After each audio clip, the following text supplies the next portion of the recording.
Okay, so let's start.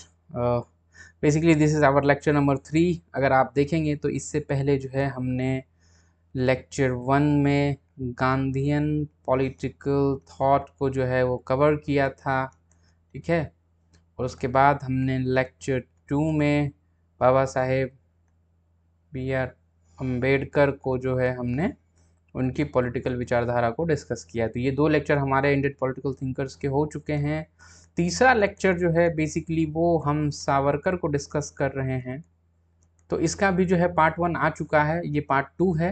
तो अगर आपने नहीं देखा है तो आप ये लेक्चर्स देख सकते हैं। बेसिकली पार्ट 1 में जो है हमने क्या किया था, हमने पार्ट 1 में इनके लाइफ के जो इवेंट्स थे उनको डिस्कस किया था। तो बेसिकली हमने इनके लाइफ इवेंट्स को 3 हिस्सों में डिवाइड किया है। जैसे कि पहला जो है इनका जो है जैसे टीन एज का वो टाइम था जो एजुकेशन ले रहे थे, ठीक है, 1900 इनके डेट ऑफ बर्थ से 1910 तक का, ठीक है। उसके बाद जो इनका जो है सेकेंड फेज है वो है जेल टर्म, जो अंडमान में काला पानी की सज़ा जो इनको मिली थी 1936 तक, वहाँ का टाइम पीरियड था, ठीक है।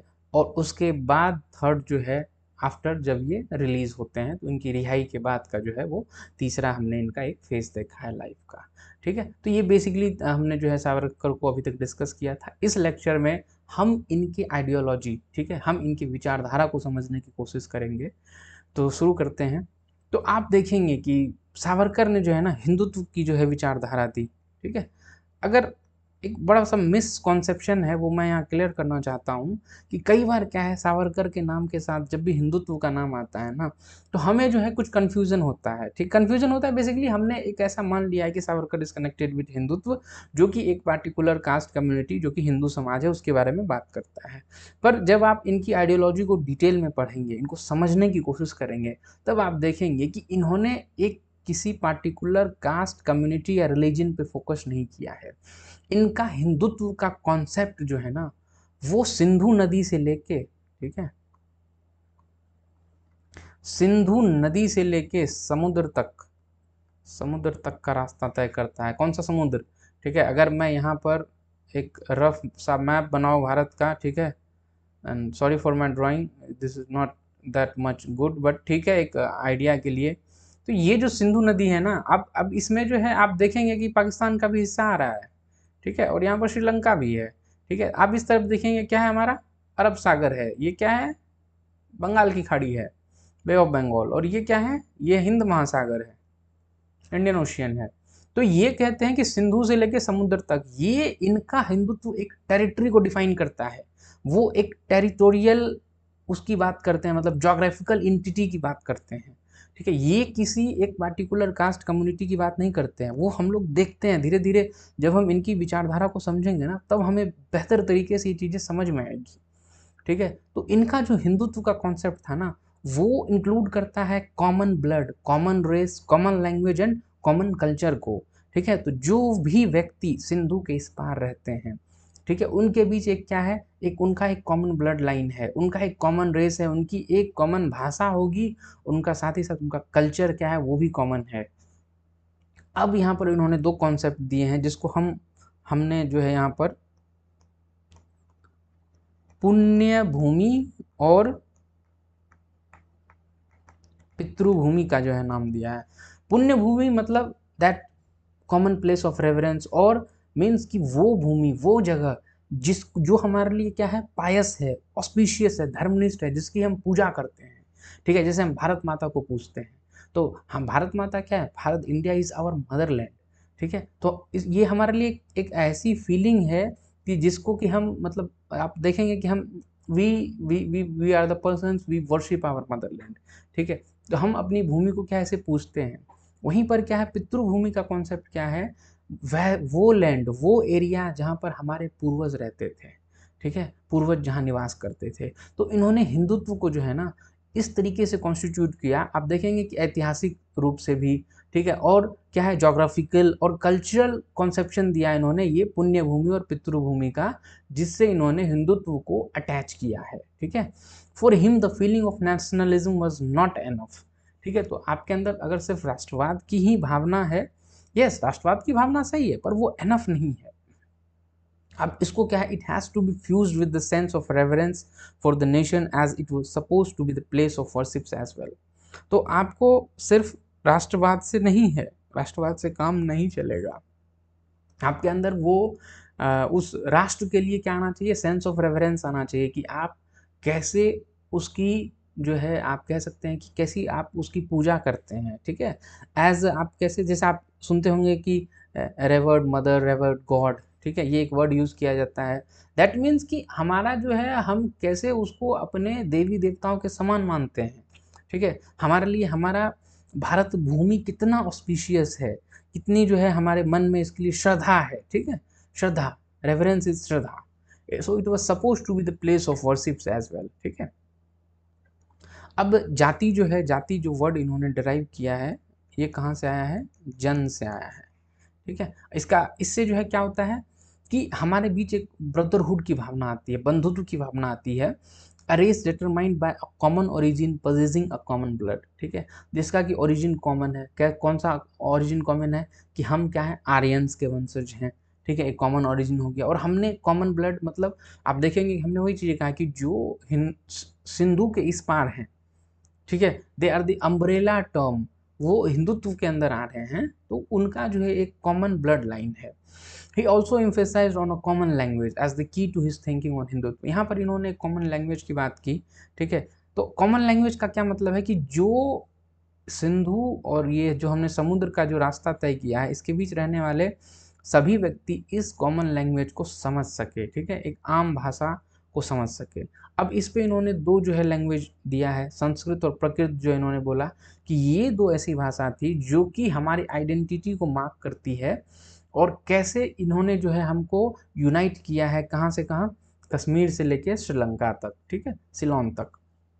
अब देखिए यहाँ पर एक चीज़ें हैं कि अब हमने कहा कि ये क्या है कि संस्कृत और प्राकृतिक पे जोड़, प्रकृत जो है, ये दो बेसिकली लैंग्वेज थी जो कि हमारी एंशियंट लैंग्वेज है, काफ़ी एंशियंट लैंग्वेज है, और हिंदी जो है वो संस्कृत से ही आई है, ठीक है। तो इन्होंने कहा, आप देखिए अगर आप इस सिंधु की बात कर रहे हैं, जो हमने सिंधु नदी की बात की, तो सिंधु नदी के जब आप उस पार जाएंगे तो आपको उधर अरबिक वगैरह मिलेगा, ठीक है। आप इस तरफ भी देखेंगे और भी कई सारी भाषाएं आपको मिल सकती है। लेकिन अगर देखें तो एक कॉमन लैंग्वेज है जो हम लोग को कनेक्ट कर रहा है, ठीक है, जो सिंधु के पार के लोग हैं, जो जिसको हम आज टिपिकली हिंदू बोलते हैं, या जिसको अम्बेडकर ने एक सावरकर ने एक अम्ब्रेला टर्म के अंदर जो है उसको जो है सब्ज्यूम किया है, तो वो कहते हैं कि बेसिकली क्या है, this is a marker of identity. For Savarkar, Hindutva as an identity was not a modern invention that existed and evolve, ठीक है। तो ये कहते कोई मॉडर्न कॉन्सेप्ट नहीं है, ठीक है, क्योंकि हिस्टोरिकली ये चीज़ें चली आ रही थी, ठीक है। तो इस तरीके से क्या है, ये कहीं ना कहीं क्या हुआ है, हिस्टोरिकली थी ये चीज़ें। और साथ ही साथ the term Hindu signified the name given for a geographical region Sindhu and it's descendant. हमने वही कहा कि ये क्या है, एक जोग्राफिकल रीजन है, ठीक है, ये सिंधु की जब आप बात करते हैं ना, ये क्या है, जोग्राफिकल एक रीजन है, और इस नदी के पार जो लोग रहते हैं उसको जो है हमने सिंधु नदी के पार रहने वाले लोगों को हिंदू कह के बुलाया। अब ये सिर्फ एक कास्ट और रिलीजन नहीं है, इसमें जो है बहुत सारे लोग आएंगे, बहुत सारी कम्युनिटीज़ आएंगी, और इसको जो है इन्होंने क्या किया है, कई सारे हिस्टोरिकल टेक्स्ट, वेदास वगैरह हैं, ठीक है, इन सब का जो है उपनिषद वगैरह से इन्होंने जो है इसको जो है जस्टिफाई करने की इन्होंने कोशिश की है। और इन्होंने ये भी कहा कि हमने कहा कि आपको ये क्या है, लैंड ऑफ आर्यंस है, हमारा ओरिजिन जो है वो आर्यंस से हुआ है, ठीक है। आर्यंस आते हैं और वो यहाँ पर इस्टेब्लिश करते हैं, वो यहाँ पर एज ए कम्युनिटी रहना शुरू करते हैं, वहाँ पे खेती करते हैं, गौ पालन करते हैं, ठीक है। आप देखेंगे कि धीरे धीरे जो है इन्होंने वेद वगैरह भी लिखने शुरू किए। तो आप कह सकते हैं कि सावरकर ये कहना था कि ये एक सेक्रेट ज्योग्राफी है, ठीक है, ये एक ऐसी भूमि है, ये एक ऐसा टेरिटोरियल एरिया है जो कि हमारे लिए बहुत ही पूजनीय है, ठीक है, पूज्य है। तो ये एक रेशियल आइडेंटिटी की तरह काम करता है। अब कॉमन ब्लड लाइन आर्गूमेंट जो है वो क्या है, Hindu identity subsuming diverse communities and identities under one umbrella. वही मैं तभी से हम लोग इस चीज़ पे काफ़ी फोकस कर रहे हैं, एक कॉमन, हमेशा वो common blood line, common race etcetera की बात करते हैं। ये बेसिकली क्या है, इस्टेब्लिश करता है एक आइडेंटिटी को, जो हिंदू आइडेंटिटी है उसको इस्टेब्लिश करता है। और इसमें इसलिए ये कन्फ्यूजन थोड़ा सा कभी कभी हमें हो जाता है, हम सिर्फ एक हिंदू कास्ट कम्युनिटी को समझ लेते हैं। अगर आप भारत देखेंगे तो भारत में बेसिकली 4 जो है मतलब मेजॉरिटी में है, तो आप देख सकते हैं, तो एक तो मेजॉरिटी में हिंदू है, फिर मुस्लिम्स हैं, सिख हैं, ईसाई हैं, क्रिश्चियंस, बाकी इसके अलावा बुद्धिस्ट हैं, बुद्धिज़्म है, जैनिज़्म है, पारसी वगैरह हैं, ठीक है। तो ये कुछ जो है यहाँ पर हैं, पर इसीलिए मैं कह रहा हूँ कि सिर्फ एक पार्टिकुलर रिलीजन को ये डिनोट नहीं करते हैं, ये कहते हैं कि एक अम्ब्रेला टर्म है, ठीक है। सिंधु के पार रहने वाले इस तरफ जितने भी व्यक्ति हैं, जितने भी लोग हैं, सब इसमें आ जाएंगे।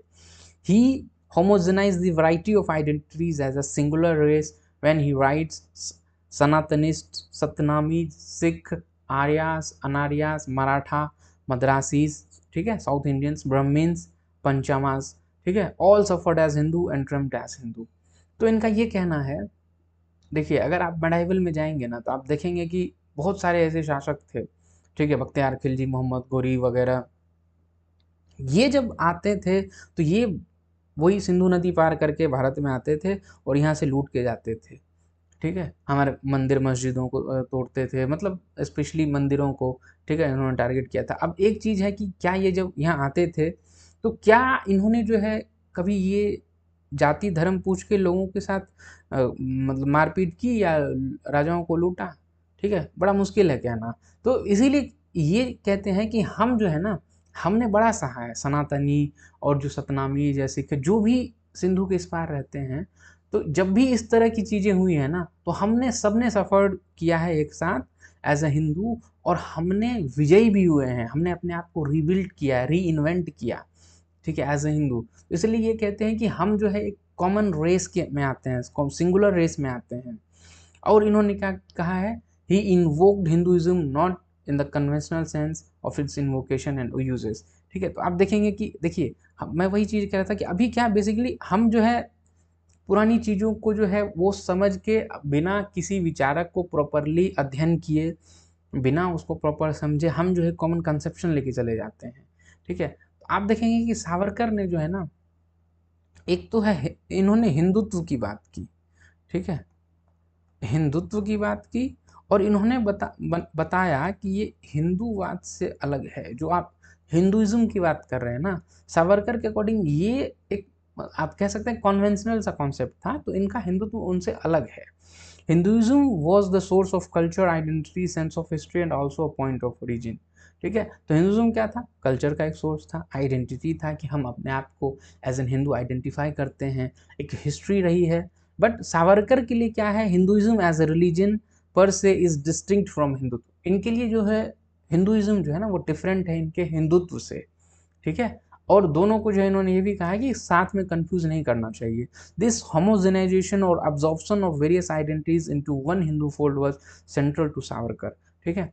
तो आप देखेंगे कि हिंदूवाद जो है ना, ये कहीं ना कहीं एक रिलीजन की तरफ चला जाता है, पर सावरकर का जो ये हिंदुत्व है ना, इसमें एक नहीं कई सारी कम्युनिटीज आएंगी, और साथ ही साथ इनका ये लक्ष्य था, ठीक है, इनका ये एम था कि ये एक अम्ब्रेला टर्म की तरह यूज होगा। और जो हमने एक अभी भारत का जो एक मैप बनाया था अखंड भारत का, तो इनका ये ऐसा कह सकते हैं कि एम्बिशन था, ये वाज सो एम्बिशियस कि हम अखंड भारत का निर्माण करेंगे, और वो जो है क्या होगा, हिंदुत्व से ओतप्रोत रहेगा, ठीक है, रिजर्व, ठीक है। और उसमें एक नहीं कई सारी जो है कॉमन कल्चर, कॉमन आइडेंटिटीज को जो है हम सबज्यूम करेंगे। अगर इनके नेशनलिज्म की बात करें तो देखेंगे कि इन्होंने स्वराज और स्वधर्मा का जो है वो कॉन्सेप्ट दिया था, ठीक है। हमने स्वराज और स्वधर्मा को इससे पहले भी देखा है, स्वराज क्या था, ठीक है, हमने गांधीयन स्वराज को देखा था, पर इनका स्वराज जो है बेसिकली डिफरेंट है। ये क्या कहते हैं, स्वराज का मतलब होता है सेल्फ रूल, ठीक है, हम कैसे अपने आप को रूल करते हैं, ठीक, कैसे हम अपने आप को एक आज़ाद पंछी की तरह देखते हैं, कैसे हम अपने आप को एक आज़ाद जो है एक फ्री सोल, ठीक है, फ्री सोल की तरह देखते हैं। और ये कैसे होगा, ये होगा लिबरेशन फ्रॉम कॉलोनियलिज्म, ठीक है, जो उसमें ब्रिटिशर्स हम पे रूल कर रहे थे, हम उससे आज़ाद होके, ठीक है, कैसे अब सेल्फ रूल करेंगे, फ्रीडम, और कैसे जो है हम अपनी आज़ादी को एंजॉय कर सकते हैं। स्वधर्म का मतलब था, ठीक है, कर्तव्य, अल्टीमेट ड्यूटी की बात करते हैं, हमारा कर्तव्य क्या होना चाहिए in terms of protection of one religion, ठीक है, हम अपने आप को बचाने के लिए, हमारे धर्म को बचाने के लिए हमारा अल्टीमेट कर्तव्य क्या है, वो इन्होंने नाम दिया है स्वधर्मा।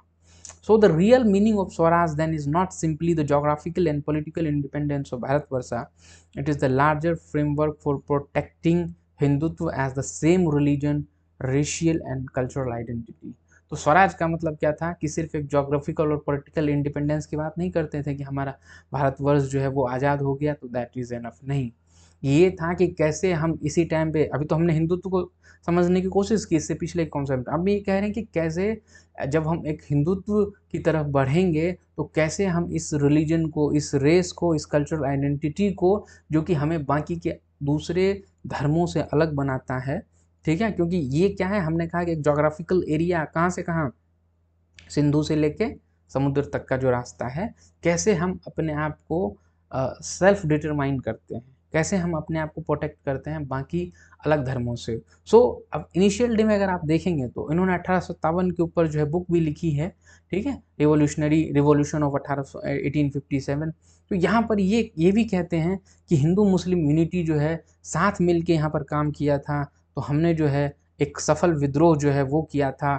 और इनके अब देखिए, ये उन प्रमुख लोगों में से एक थे जिन्होंने 1857 को जो है एक जो है सफल विद्रोह का नाम दिया। बाकी कई लोग तो इसको सिर्फ म्यूटनी कह के छोड़ देते हैं, ठीक है। म्यूटनी का मतलब होता है कि चिटपुट सा विद्रोह। अब देखिए यहाँ पे हिंदू मुस्लिम यूनिटी का आपने सुना होगा, इसमें जो है मंगल पांडे का नाम आता है, ठीक है, मंगल पांडे जी थे। उसके बाद जो है बख्त खां थे, जो कि क्या कर रहे थे, आर्मी के उसके बटालियन को लीड कर रहे थे। तो ऐसे बहुत सारे नाम मिलेंगे जो कि क्या है, आप किसी एक पर्टिकुलर कास्ट कम्युनिटी और रिलीजन से नहीं कनेक्ट कर सकते हैं, ठीक है। तो यहाँ पर ये कहते हैं कि भाई 1857 की लड़ाई में हम विजयी इसलिए थे क्योंकि यूनिटी थी हिंदू मुस्लिम्स में, ठीक है, लोग मिलके साथ लड़ रहे थे। So the meaning of Swadharma and Swaraj was defined in terms of India as a Hindu Rashtra and the protection of Hindus, which also foundational in his sense of nationalism. तो स्वधर्म और स्वराज का जो कॉन्सेप्ट था वो basically हमने जो हिंदू राष्ट्र, मतलब जो सावरकर के अकॉर्डिंग जो हिंदू राष्ट्र था सिंधु से लेके श्रीलंका तक का, वो था, और उसमें कैसे हम प्रोटेक्ट करेंगे हिंदूज की, ठीक है, हिंदुत्व की। तो ये जो है इनके लिए ये क्या था, नेशनलिज्म था, ठीक है। जैसे आप एक कंपेयर तो नहीं कर सकते हैं, बट फॉर एन एग्जांपल जैसे हम अगर लेंगे तो आप देखेंगे कि जैसे सपोज हिटलर थे तो जब वो जर्मन्स की बात करते थे तो वो कहते थे कि एक सुपीरियर रेस है जर्मन्स, ठीक है, वाइट है, सुपीरियर रेस है, तो हम जो है इनका प्रोटेक्शन करेंगे। तो वो एक कहीं ना कहीं वो भी क्या है, एक टेरिटोरियल एरिया को डिफाइन करते थे। अब कंपेयर हम नहीं कर सकते हैं, बट हम एक आप समझने के लिए देख सकते हैं कि यहाँ पर सिंधु से लेके यहाँ जो श्रीलंका की बात की जा रही है, इसके बीच रहने वाले सभी व्यक्ति, चाहे वो किसी भी जात धर्म और ट्राइब और अलग अलग उसमें बटे होंगे क्लासेस में, लेकिन वो हिंदुत्व के अंदर आएंगे।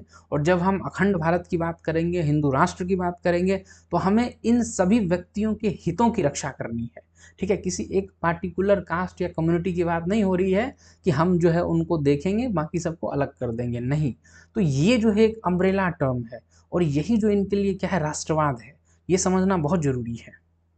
Savarkar idea of Swaraj was different from Gandhian notion of Swaraj, क्योंकि गांधीयन स्वराज में क्या था, गांधीयन स्वराज था इथिकल, ठीक है, वो मोरालिटी की बात करते थे, वो नैतिकता की बात करते थे, वो क्या करते थे, धर्म की बात करते, स्पिरिचुअल फ्रीडम की बात करते थे कि व्यक्ति को जो है ना स्पिरिचुअल फ्रीडम होना चाहिए, ठीक है, इथिकल मॉरल फ्रीडम, ठीक है। लेकिन ये जो है इनका जो है अलग था कॉन्सेप्ट, तो इन चीज़ों पे ये अलग हो जाते हैं। अच्छा, साथ ही साथ इन्होंने ये भी कहा कि अगर आज़ादी के लिए हमको जो है हथियार भी उठाना पड़ेगा तो हमको कोई दिक्कत नहीं है। जबकि आपने देखा होगा कि गांधी के लिए हथियार, अहिंसा जो है वही जो है सबसे इम्पोर्टेंट था, ठीक है। उन्होंने वायलेंस को बिल्कुल नकार दिया था। वायलेंस करना क्या, वो तो कहते थे कि वायलेंस हम सोच भी नहीं सकते हैं, ठीक है। इसीलिए आप देखेंगे कि यहाँ पर जो है कई पॉइंट पे ये जो है डिफरेंस आता है इनका गांधी के साथ, ठीक है। तो इनको जो है वायलेंस, मिलिटेंसी वगैरह से भी कोई दिक्कत नहीं थी।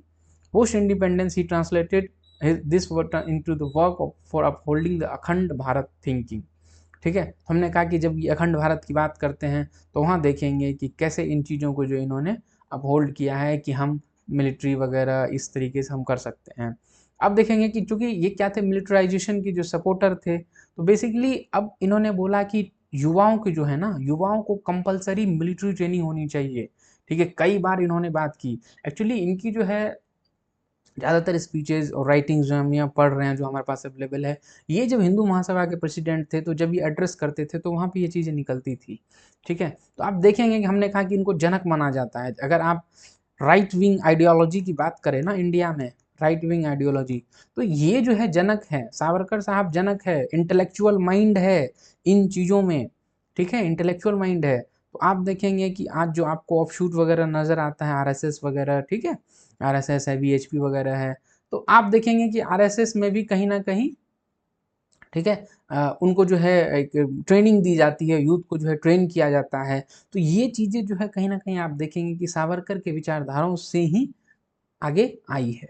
और ये क्या करते हैं, गांधी को भी चैलेंज करते हैं, ये एड्रेस सत्याग्रह एज इम्पोर्टेंट पेसिव रेसिस्टेंस। ठीक है, सत्याग्रह वगैरह को जो बोलते हैं कि इम्पोर्टेंट है। Savarkar was against the principle of अहिंसा एंड नॉन वायलेंस। हमने पहले कहा कि भाई ये अहिंसा के बिल्कुल जो है खिलाफ ही थे। ठीक है, इन्होंने कहा कि भाई हमको वायलेंस वगैरह चाहिए, कोई दिक्कत वाली बात नहीं है। In Savarkar's imagination there is a strong motive of the nation as a Hindu राष्ट्र। ठीक है, तो ये क्या है, हमेशा इन्होंने जो है क्या किया है, हिंदू राष्ट्र की जो है वो एक परिकल्पना की है। कहाँ से कहाँ, सिंधु से लेके हमारे श्रीलंका तक। Normative imagination, social, cultural and linguistic. अब देखिए, everyone who regarded and claimed this Bharat Bhumi from the Indus to the sea as his fatherland or holy land is a Hindu। ठीक है, तो हर वो व्यक्ति जो कहाँ से, सिंधु से लेके और कहाँ तक, जो सीज मतलब कौन सा समुद्र, ये हिंद महासागर की बात हो रही है। आप ईस्ट वेस्ट में देखेंगे तो यहाँ पर भी दो समुद्र हैं हमारे पास, अरब सागर है, बंगाल की खाड़ी है। ठीक है, तो ये इनके बीच, सिंधु से लेके इन समुद्र के बीच, ठीक है, वो हमने अभी मैप से भी समझने की कोशिश की थी। जितने भी व्यक्ति रह रहे हैं और जो भी इसको भारत भूमि समझते हैं, कहने का मतलब है वो समझते हैं कि ये भारत ही जो है हमारा जगत जननी, ठीक है, यही भारत भूमि जो है वो ऑस्पिशियस है, जिसकी हम पूजा करते हैं। तो उसको इन्होंने कहा कि उसको जो है हिंदू कंसीडर किया जाएगा। His political imagination of India as a Hindu nation position the centrality of the role of Hindu Mahasabha and similar organization। हमने कहा कि ये जनक हैं। ठीक है, राइट विंग आइडियोलॉजी, और जो हम हिंदू राष्ट्र की आज बात करते हैं, जो हिंदू नेशन वगैरह की बात करते हैं, और उसके बाद आप देखेंगे हिंदू महासभा की गठन होता है, उसके बाद आरएसएस वगैरह है, और भी कई सारी इस तरह की ऑर्गेनाइजेशन जो भी आज प्रचलन में है या उस समय भी थी। तो ये क्या है, कहीं ना कहीं इन्हीं चीज़ों से, इनके ही इन्हीं विचारधाराओं से, इनकी बातों से इंस्पायर्ड होके ये चीज़ें आई है। On the primary aims that he set up for the Hindu Mahasabha and the nation was protecting and safeguarding the Hindus in the country as a Hindu राष्ट्र। ठीक है, तो इनका ये लक्ष्य था, हिंदू महासभा की ही बात कर रहे हैं कि भाई क्या है, एक एक देश की तरह हमको जो है हिंदुओं के हितों की रक्षा करनी है। और अगर आप देखिए एक्चुअली क्या है कि हम सिर्फ ये लाइन पढ़ लेते हैं, safeguarding the Hindus and the country as a Hindu Rashtra, और हम ये सोच लेते हैं कि सावरकर ने हिंदू धर्म के बारे में बोला है, जो हिंदू लोग हैं सिर्फ उसके बारे में बोला है। मैं वही कह रहा हूँ कि इन चीज़ों को समझने की जरूरत है। अभी क्लियरली इन्होंने कहा कि भाई सिंधु से लेके श्रीलंका तक जो भी व्यक्ति अपने आप को भारत भूमि से कनेक्ट करता है और कहता है कि भारत भूमि हमारी जननी है, हमारी माता है, ठीक है, हमारा मदरलैंड है, हमारा फादरलैंड है, वो जो है हिंदू कहलाएगा। तो ये उन व्यक्तियों की बात कर रहे हैं, ठीक है, किसी एक पार्टिकुलर कास्ट कम्युनिटी की बात नहीं करते हैं। तो इन्होंने एक टोटलिटी में बात की, एक अम्ब्रेला टर्म यूज किया है। This social truth to this imagination was the abolition of caste based distinction. यहीं पर आप देखेंगे कि इन्होंने ये भी कहा कि भाई ये जो आपने हिंदू धर्म को जो है जातियों में डिवाइड कर दिया है ना, ये गलत है।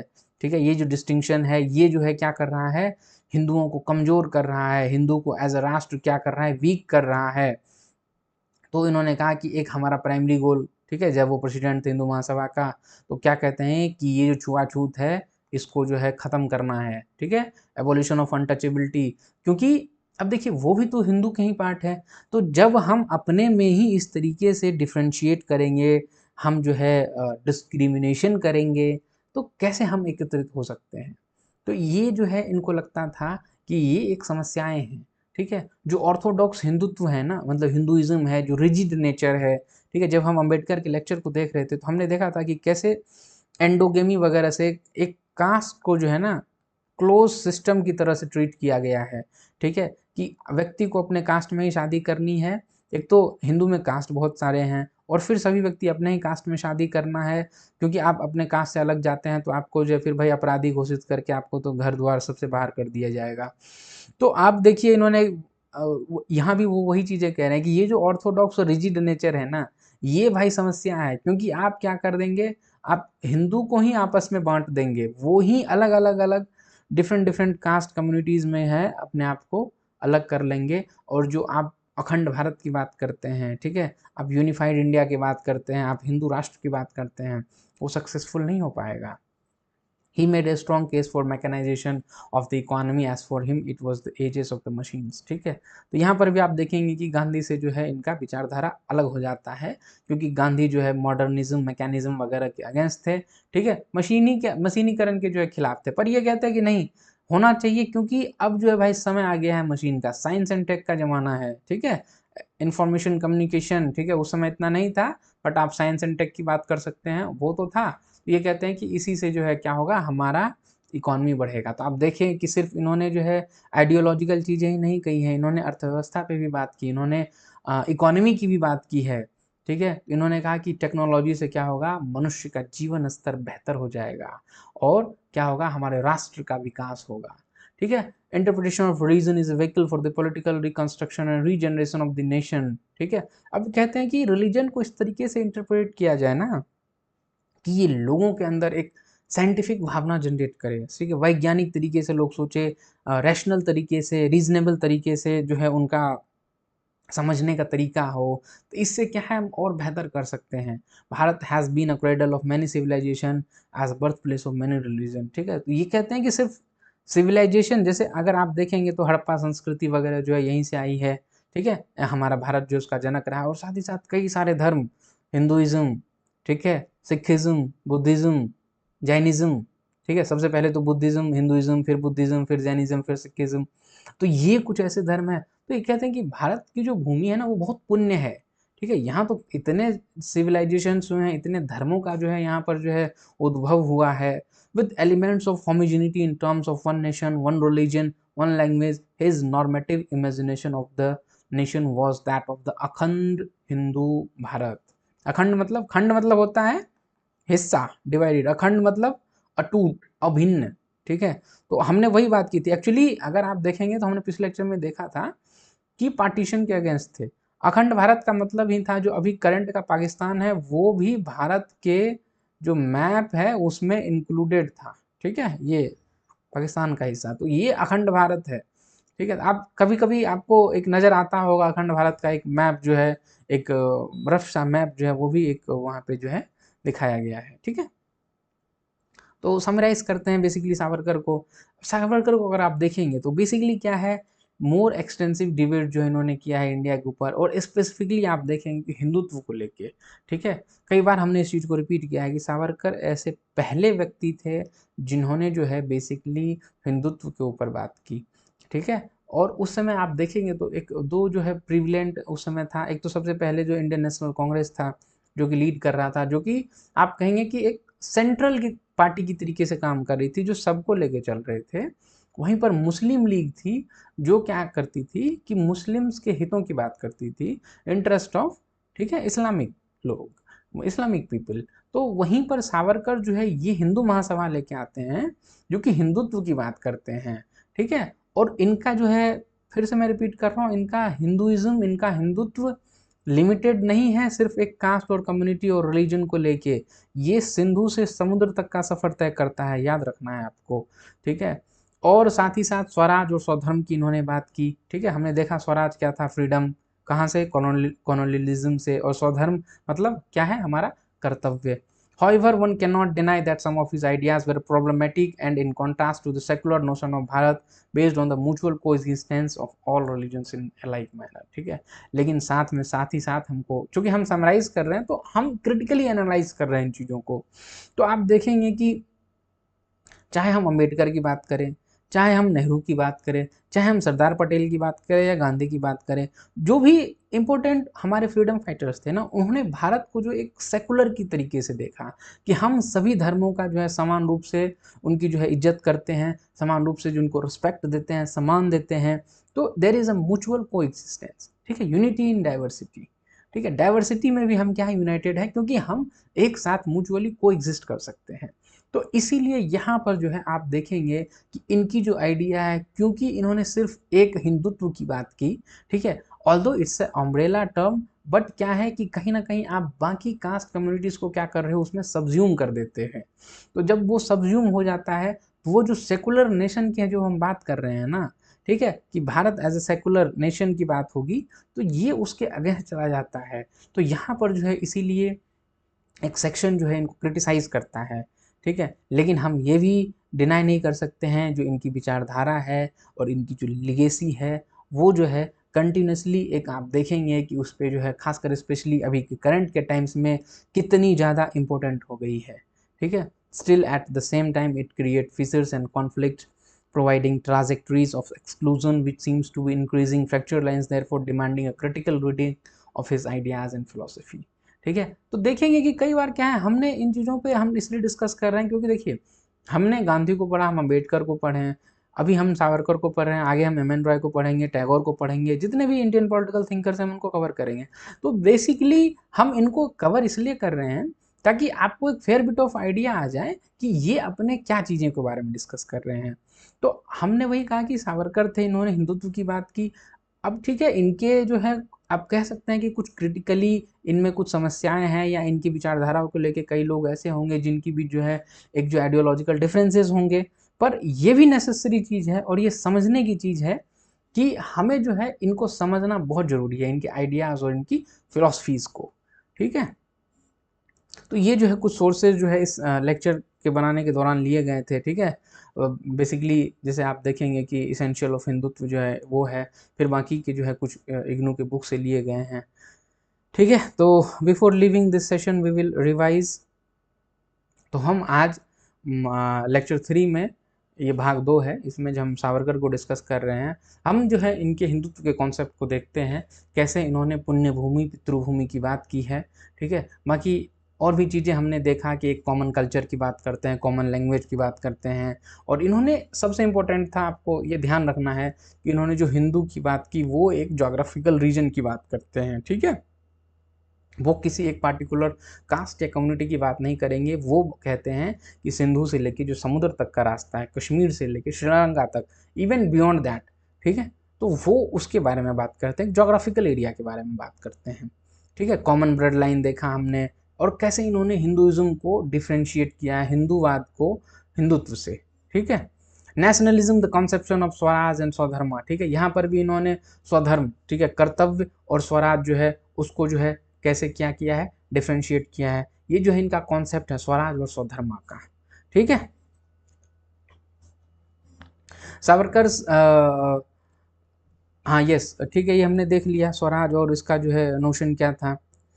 हाँ, मिलिट्राइजेशन को हमने देखा था कि बेसिकली अभी जो है आपको आरएसएस वगैरह जो है इनकी जो इनके फाउंडेशन बेसिक से जो कैसे आगे निकले हैं, तो आप देखेंगे कि ये जो है कहीं ना कहीं कैसे इनकी इन मिलिट्राइजेशन वगैरह के जो आइडिया से इंस्पायर होके अभी इस तरीके से काम चल रहा है, ठीक है। इवन अगर मैं लिटरल सेंस में कहूँ ना, तो सावरकर की आइडियोलॉजी को समझना आज के डेट में बहुत ज़रूरी हो गया है, ठीक है, ठीक है। आई नो कि there are some conflicting things, बहुत सारी ऐसी चीज़ें हैं जो कॉन्फ्लिक्ट करती है, but the point is we need to understand ideologies, ठीक है। अगर हम, मैं कहता हूं कि अगर आप बुक्स पढ़ेंगे नहीं, आप किसी की सुनी सुनाई बातों पे कितना भरोसा कर सकते हैं। तो अगर आप जब तक स्टडी नहीं करेंगे, आप खुद गांधी को नहीं पढ़ते हैं, अम्बेडकर को नहीं पढ़ते हैं, सावरकर को नहीं पढ़ेंगे, एम एन रॉय को नहीं पढ़ेंगे, ठीक है, टैगोर को नहीं पढ़ेंगे, और भी जितने सारे हैं, तो आप कैसे रिकॉग्नाइज कर सकते हैं कि व्हाट इज रॉन्ग और राइट, ठीक है। तो you have to read this things, then you can only decide, ठीक है। फिर हमने इनका जो है नॉर्मेटिव इमेजिनेशन देखा, social cultural and linguistic basis पे, ठीक है, किस तरीके से हिंदू महासभा एवोल्यूशन जो है इन्होंने अनटचेबिलिटी की बात की, ठीक है। फिर हमने जो है समराइज किया, ठीक है, काफ़ी चीज़ें जो हमने डिस्कस की है। तो I think you now get a better idea of what this idea of Hindutva ठीक है, फ्रॉम सावरकर्स पॉइंट ऑफ व्यू। तो ये जो है सावरकर पे हमारा लेक्चर जो है वो एंड होता है। Okay, so thank you everyone, have a nice day.